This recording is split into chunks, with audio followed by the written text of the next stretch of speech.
ഒരുമയിലാണ് ജീവിതം.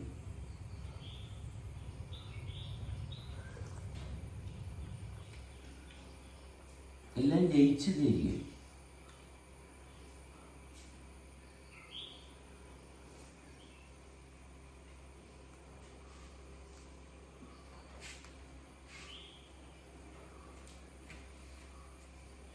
നട്ടല് മാത്രം ശ്രദ്ധിച്ചാൽ മതി.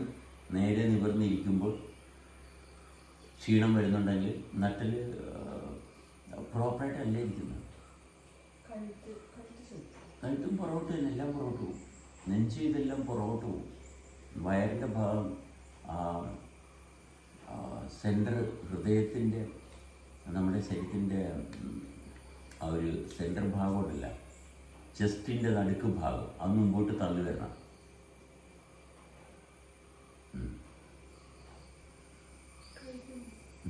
കഴുത്ത് പുറകോട്ട് പോകും, തലയൊക്കെ പുറകോട്ട് പോകും.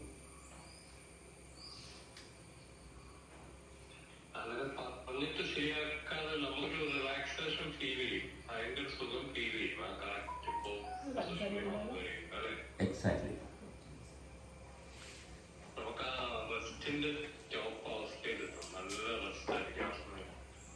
നാച്ചുറലി.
നമ്മുടെ ക്യൂരിയോസിറ്റി, നമ്മളിൽ ക്യൂരിയോസിറ്റി വന്നു കഴിഞ്ഞാൽ പിന്നെ അട്രാക്ഷൻ വേറെ ലെവലിലായി.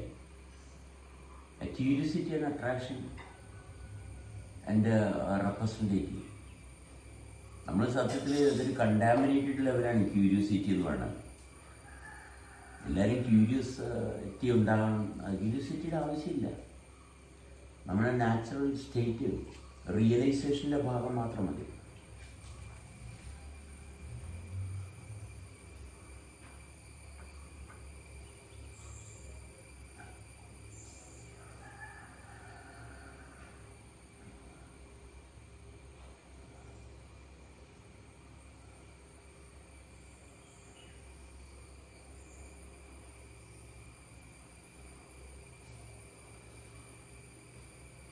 ഒരു കാര്യം കേട്ടുകൊണ്ടിരിക്കുമ്പോൾ അല്ലെങ്കിൽ ശ്രദ്ധിച്ചുകൊണ്ടിരിക്കുമ്പോൾ മറ്റൊരു കാര്യം അതിനിടയിൽ ഒരാൾ പറയുമ്പോൾ ശ്രദ്ധയിലൊരു മാറ്റം വരുമല്ലോ, എനിക്ക് വരുന്നുണ്ട്.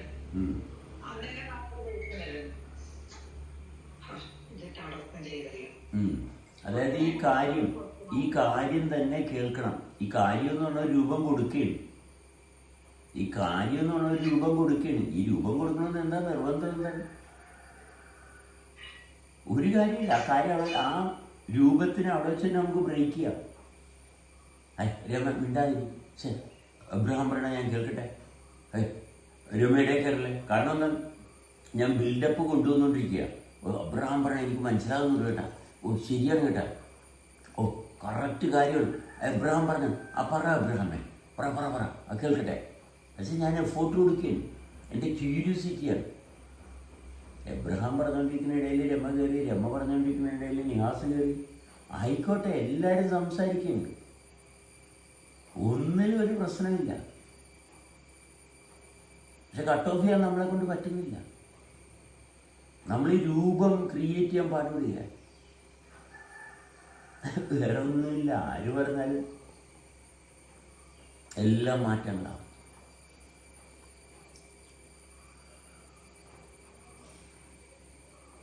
അതുകൊണ്ട് വേറൊന്നും സംഭവിക്കാൻ പോണില്ല. വേറൊന്നും സംഭവിക്കാൻ പാടില്ല. ഇവിടെ സംഭവിച്ചുകൊണ്ടിരിക്കുന്നത് തന്നെ സംഭവിച്ചുകൊണ്ടിരിക്കും. സംഭവിക്കാനുള്ള കാരണങ്ങൾ എന്താണോ അത് എന്നും അതേ കാരണങ്ങൾ തന്നെ. അവിടെ യാതൊരു കാരണവശാലും ഒരു പവർ ഫെയിലിയർ ഇല്ല. ഓരോ കാര്യങ്ങൾ സംഭവിക്കാനുള്ള കാരണങ്ങൾ എന്താണോ അത് എന്നും അത് തന്നെ കാരണം. 10,000 വർഷങ്ങൾക്ക് മുമ്പും ജീവൻ സംഭവിക്കാനുള്ള കാരണം എന്താണ് അത് തന്നെയാണ് ഇന്നും സംഭവിക്കാനുള്ള കാരണം. സംഭവിക്കാനുള്ള കാരണങ്ങൾ എന്നും അത് തന്നെയാണ്. അതിൻ്റെ പുതുതായിട്ടൊന്നും വരുന്നില്ല. ഇതിങ്ങനെ സംഭവിക്കുക എന്നുള്ളതല്ലാതെ വേറെ കാര്യങ്ങളൊന്നുമില്ല. നമ്മളാണ് ചിന്തിക്കുന്നത് എന്താണ് ബോറടിക്കുകയല്ലേ, എന്തിനാ ബോറടി, ആർക്കാണ് ബോറടിക്കുന്ന, ആർക്കാണ്, എന്താണ് ഈ ബോറടിക്കുക എന്ന് പറഞ്ഞാൽ എന്തുകൊണ്ടാണ്? കഷ്ടപ്പാട് എന്താണ്? കഷ്ടപ്പാടെന്ന് പറയുന്നത് തെറ്റായി ധരിച്ചു വെച്ചിരിക്കുന്ന അവസ്ഥയുടെ തകർച്ചയാണ്. ഇത് തന്നെയാണ് ബോറടി. ബോറിംഗ് എന്ന് പറഞ്ഞാൽ തെറ്റായി വെച്ചിരിക്കുന്ന ധാരണയിൽ ഉണ്ടാകുന്ന മാറ്റങ്ങളാണ്.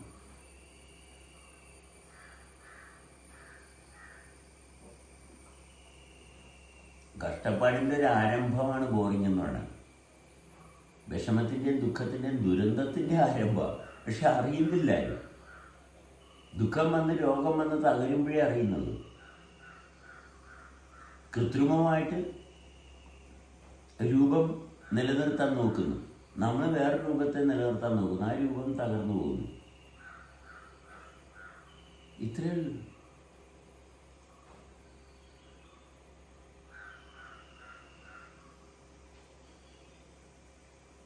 നട്ടല്ല അതിൻ്റെ കറക്റ്റ് പൊസിഷനോട് വന്നിരുന്നാൽ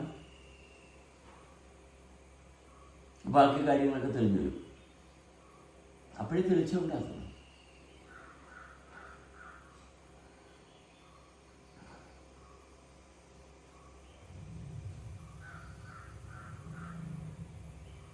ഇത് ഭയങ്കര സിമ്പിളാണ്.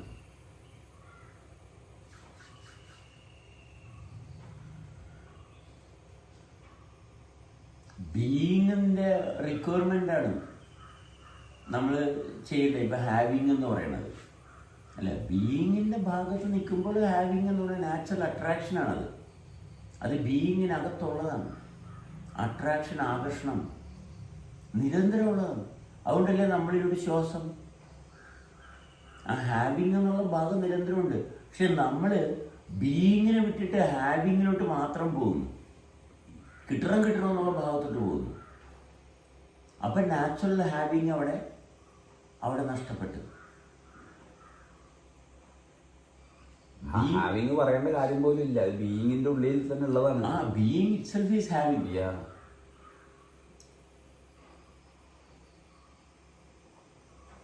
ഹാവിങ്ങിനെ നമ്മൾ ഡിസൈഡ് ചെയ്യുമ്പോഴാണ് ബീയിങ് നമ്മൾ മാറിപ്പോകുന്നത്. അതെ അതെ, ഇതാണ് എനിക്ക് വേണ്ടത് എന്ന് പറയുമ്പോഴാണ് അവിടെ ബീയിങ്ങിന്റെ ഭാഗത്തുനിന്ന് കോൺഫ്ലിക്റ്റ് ആകുന്നത്. ഇതാണ് എനിക്ക് വേണ്ടത്, ഞാൻ വ്യത്യസ്തനായ ജീവിയാണ്, ആരുമായിട്ട് സഹകരിക്കാൻ പറ്റുന്നില്ല, ഐ ആം ഡിഫറെൻറ്റ്, ഞാൻ മറ്റുള്ളവരിൽ നിന്ന് വ്യത്യസ്തനാണ്. അവിടെയാണ് കുഴപ്പം. നമ്മളെല്ലാവരും ഒരുപോലെയാണ്. അവിടെയാണ് ഹാവിങ്ങിന് പകരം ബീയിങ്ങിൻ്റെ പ്രോപ്പറായിട്ടുള്ള ക്രൈറ്റീരിയാസ് തെളിഞ്ഞു വരുന്നത്. ഹാവിങ് ആണ് ആ ഡുവാലിറ്റി. വണ്ണസ് പോകുമ്പോൾ പിന്നെ അതിൽ പെട്ടുപോയിട്ട് പിന്നെ തീരുമാനം എടുത്തിട്ട് സിംഗിൾ നമ്മളാവാൻ നോക്കണം. അത്രയേ ഉള്ളൂ. അല്ലാതെ ഭക്ഷണം കഴിക്കുന്നത് നമ്മൾ ഉണ്ടാക്കിയൊന്നുമല്ലല്ലോ. ഇതെല്ലാം ഈ ബീയിങ്ങിൻ്റെ ഭാഗത്ത് പ്രവർത്തിക്കുന്ന പ്രോസസ്സിൻ്റെ ഒരു ഭാഗം മാത്രമാണല്ലോ. അതെ, ഈ പ്രോസസ്സ് കാണാതെ ഇതെല്ലാം ഞാനാണ് ചെയ്യണത് എന്ന് വെച്ചാൽ മരിച്ചു, കണ്ടിന്യൂറ്റി ഇല്ല. This is universe. അതങ്ങനെയാണ്. അത് എന്നും അങ്ങനെയാണ്. ഒരു കാരണവശാലും ഇത് തോന്നിയാസം പ്രവർത്തിക്കത്തില്ല. ആ നട്ടെല്ല് എങ്ങനെ ഇരിക്കണം വളരെ ഇമ്പോർട്ടൻ്റാണ്. നമ്മുടെ ബാക്ക് ബോൺ കറക്റ്റായിട്ടാണ് ഇരിക്കണമെങ്കിൽ നമുക്ക് ചാരി ഇരിക്കാൻ തോന്നത്തില്ല. ആരോഗ്യമില്ലാത്തവരെ ചാരിയിരിക്കാൻ തോന്നുന്നു.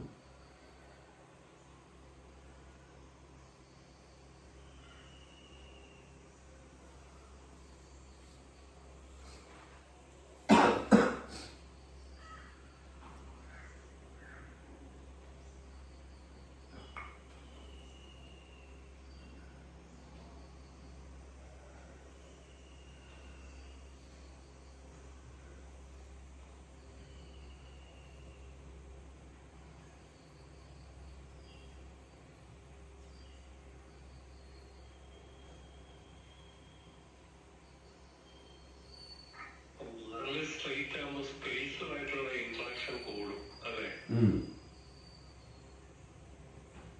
അങ്ങനെ എക്സ്പാൻഷൻ കോൺട്രാക്ഷൻ കൂടും.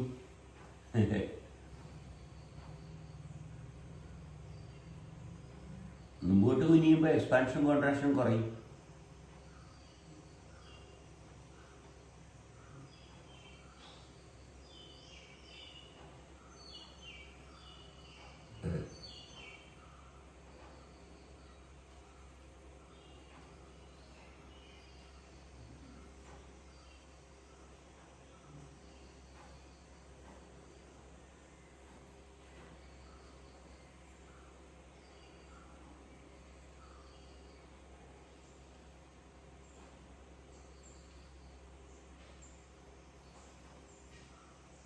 നമ്മൾ ആരെങ്കിലും ബോധ്യപ്പെടുത്താനല്ലേ പാടുപെടുന്നത്. ബോധ്യപ്പെടുത്തണമെങ്കിൽ എന്ത് വേണം? ബോധ്യപ്പെടുത്തണമെങ്കിൽ നമ്മൾ തീരുമാനമെടുക്കണം. നമ്മൾ മരിക്കണം. എന്നിട്ട് നമ്മൾ ശില്പത്തിന് രൂപം കൊടുക്കണം.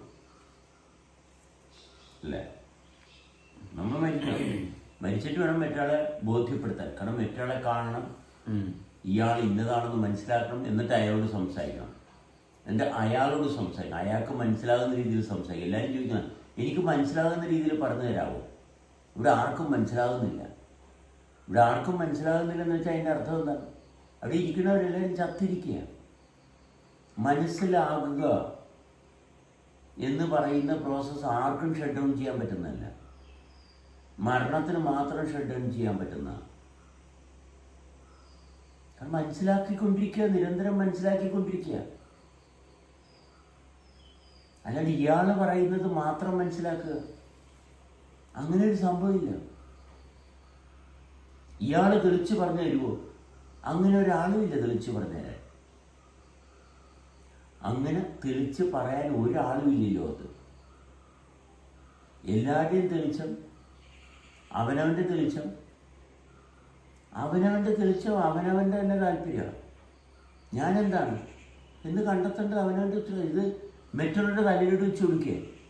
എന്നോട് മര്യാദക്ക് പറഞ്ഞു തന്നില്ല, എന്നോട് മര്യാദക്ക് പറഞ്ഞു തന്നില്ല. നോക്കണേ, ഞാൻ ചോദിച്ചതിന് ഉത്തരം തന്നില്ല. മര്യാദ കെട്ട ആളാണ്. എൻ്റെ മര്യാദയിൽ ഞാൻ നിൽക്കുന്നുണ്ടോ ഇല്ലേ എന്നുള്ള ഭാഗം ശ്രദ്ധിക്കുന്നില്ല. എൻ്റെ മര്യാദ എന്താണ്? ഞാൻ എന്നെ വൃത്തിയായിട്ട് തൊട്ട് അറിയുന്ന ഭാഗത്തുണ്ടോ? ഇതാണ് എൻ്റെ മര്യാദ. എന്നെ അറിയുന്നിടത്ത് ഞാനുണ്ടോ? അങ്ങനെ ഉണ്ടെങ്കിൽ വേറെ എന്താ വേണ്ടത്? എൻ്റെ മര്യാദയാണ് എൻ്റെ ജീവിതം. എൻ്റെ മര്യാദ എന്താണ് അവിടെ നിലനിൽക്കുന്നത്? എന്തായിട്ടാണ് നിലനിൽക്കുന്നത്? അതാണ് മര്യാദ. എന്തായിട്ടാണ് അവിടെ നിലനിൽക്കുന്നത്? അതവിടെ നിലനിൽക്കുന്നതാണ്. അതുകൊണ്ട് അവിടെ വേറെ കുഴപ്പങ്ങളൊന്നുമില്ല. അപ്പോൾ കുഴപ്പങ്ങളുണ്ടെങ്കിൽ നിലനിൽക്കാത്ത ഒന്നിനെ നിലനിർത്താൻ നോക്കുന്നതാണ് കുഴപ്പങ്ങൾ.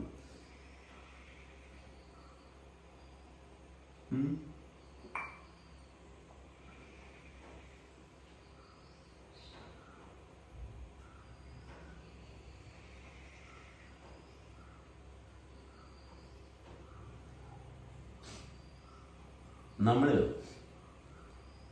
ശ്രദ്ധിക്കില്ലേ, നമ്മുടെ ശരീരം വളരെ വളരെ ദുർബലമായിട്ടുള്ളൊരു ശരീരമാണ് രൂപം കൊണ്ടിരിക്കുന്നത്. ഓക്കെ, അതായത് അതിനൊരു ഉദാഹരണം പറയണമെങ്കിൽ ഒരു പുരുഷൻ ഒരു സ്ത്രീയുടെ വേഷം കെട്ടി വന്നാലും ഇന്ന് പുരുഷന്മാർക്ക് ലൈംഗിക ഉത്തേജനം ഉണ്ടാവും. കാരണം അധപ്പതിച്ചതിൻ്റെ ലക്ഷണമാണ്. ഒരു സ്ത്രീയുടെ വേഷം കെട്ടി ഒരു പുരുഷൻ ചെന്നാലും പുരുഷന്മാർക്ക് ലൈംഗിക ഉത്തേജനം ഉണ്ടാവും. അത്രയും അധപ്പതിച്ചിരിക്കുക. അതുകൊണ്ടാണ് ഇവിടെ കളിപ്പിക്കാൻ പറ്റുന്ന വഞ്ചനയും ചതിയും എല്ലാം ഉള്ളത് നമ്മൾ നമ്മളെ തന്നെ വഞ്ചിച്ചിരിക്കുന്നതുകൊണ്ടാണ്. കാരണം നമുക്ക് യാഥാർത്ഥ്യത്തെ തിരിച്ചറിയാൻ പറ്റുന്നില്ല. കബളിപ്പിക്കപ്പെടുന്നത് അതുകൊണ്ടാണ്. ഒരുങ്ങി വന്നാൽ മതി. ഒരു പയ്യൻ തന്നെ സ്ത്രീ വേഷം കെട്ടി വന്നു കഴിഞ്ഞാൽ ഇവിടെയുള്ള ഒട്ടുമുക്കാൽ പുരുഷന്മാർക്കും തെറ്റിദ്ധരിക്കും. ഒരു സംശയം വേണ്ട. അവിടെ അത് പറഞ്ഞപ്പോഴേ രസകരമായ ഒരു കാര്യമൊക്കെ. അതായത് നമ്മുടെ ഇവിടെയുള്ള സൂപ്പർ സ്റ്റാറുകൾക്കെല്ലാം ഒരു സ്ത്രീ ലുക്കുള്ളതുകൊണ്ടാണ് ഹൈലി അട്രാക്റ്റീവ് ആകുന്നത്.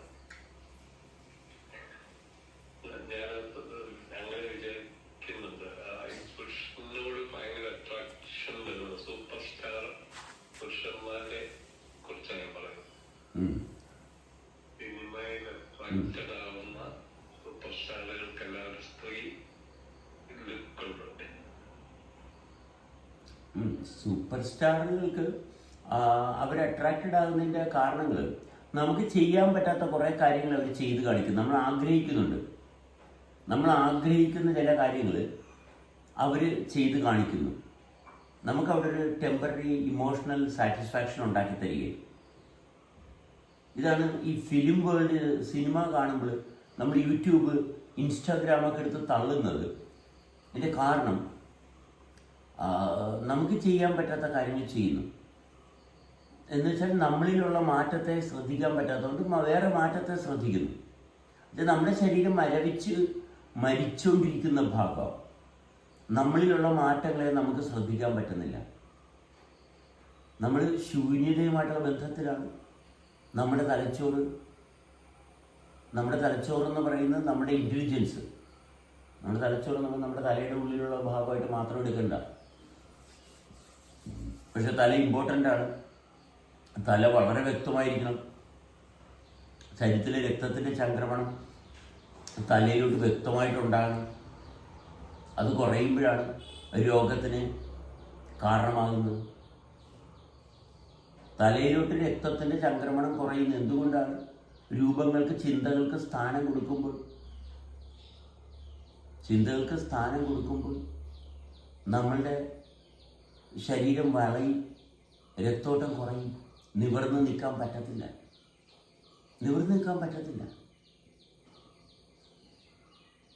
അപ്പോൾ ഒരാൾ പറഞ്ഞത് മനസ്സിലായി എന്ന് പറയുമ്പോൾ നമ്മളുടെ യാഥാർത്ഥ്യവുമായിട്ട് നമ്മൾ പൊരുത്തപ്പെടുന്നില്ല. യാഥാർത്ഥ്യമായിട്ട് പൊരുത്തപ്പെട്ട് നിൽക്കുമ്പോൾ സർവ്വശബ്ദവും നമ്മൾക്ക് കേൾക്കാൻ പറ്റും.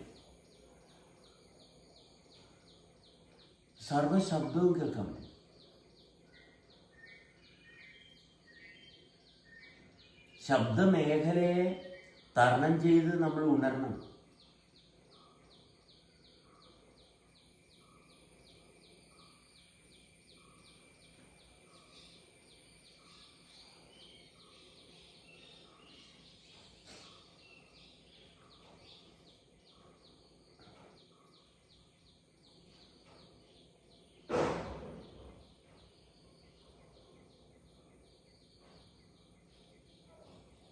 നമ്മൾ മറ്റൊരാളുടെ സ്റ്റെബിലിറ്റി എന്തിനാണ് നോക്കുന്നത്?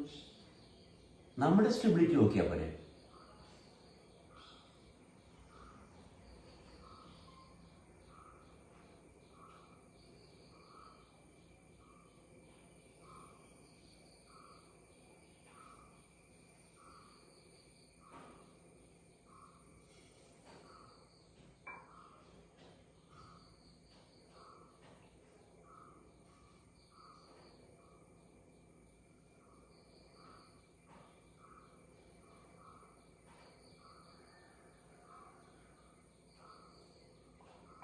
ഇപ്പം നിവർന്നിരിക്കുമ്പോൾ ശരീരത്തിൻ്റെ പ്രവർത്തനത്തെ വ്യക്തമായിട്ട് അറിയുമ്പോൾ ശരീരം ആകാശം ശൂന്യതയുമായിട്ടുള്ള ബന്ധത്തിലാണ്. ഏറ്റവും കൂടുതൽ സജീവമായിട്ട് പ്രവർത്തിക്കുന്നത്?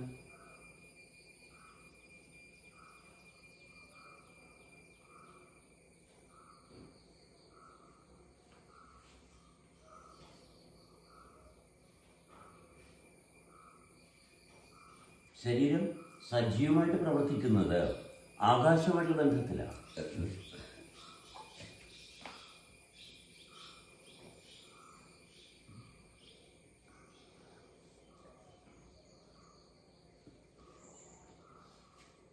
അപ്പോൾ ആകാശമായിട്ടുള്ള ബന്ധത്തിൽ നിൽക്കുമ്പോൾ രക്തത്തിൻ്റെ ചംക്രമണം ശരീരത്തിൽ വൃത്തിയായിട്ട് സംഭവിക്കും.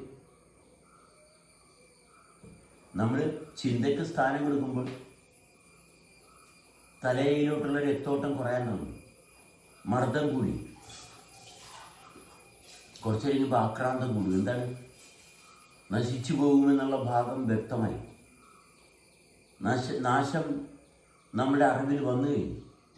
അവിടെ ആക്രാന്തം കൂടും, വിഭ്രാന്തി, ഭയം, ഉത്കണ്ഠ ഇതെല്ലാം നമ്മളുടെ ലക്ഷണങ്ങളായിട്ട് മാറും. തലയിലോട്ടുള്ള രക്തോട്ടം കുറഞ്ഞതാണ്, കഴുത്ത് ഭാഗം മുറുകി, കൈയൊക്കെ ഇടക്കിടക്ക് തളരാൻ തുടങ്ങും.